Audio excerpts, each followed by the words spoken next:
Hi, folks. This is John with Remodeling Wizards of Maryland, and I'm here today to answer another question. This one comes from Diane B.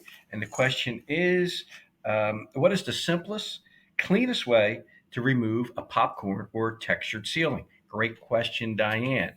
Well, I'll talk about three different ways of getting rid of your popcorn ceiling.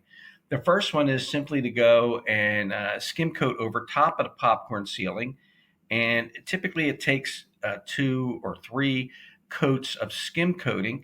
You just basically skim coat drywall compound over the ceiling until you get it to the point where all the hills and valleys and so on are all hidden.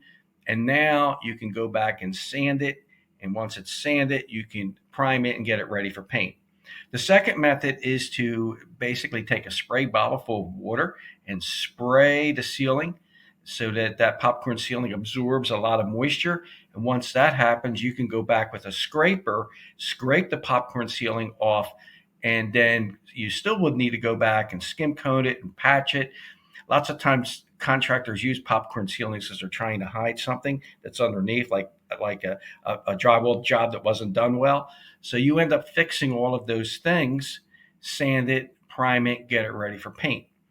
The last way to do it, and I would say in many cases, this is the cleanest way of doing it and also the less labor intensive way of doing it. And that's simply to get some new drywall and put new drywall right over top of the popcorn ceiling, tape it, finish it, sand it. A good drywall person may only have to sand it one time at the end and then get it ready for paint. So there are the three ways of doing it. What I would suggest is talk to your contractor, but most importantly, no matter which one of the three ways of getting it done, you want to make sure that the contractor understands. You want to keep your house clean. You want the floor covered, the furniture covered. You want that room sealed off and cleaned at the end of the day. Thanks for listening.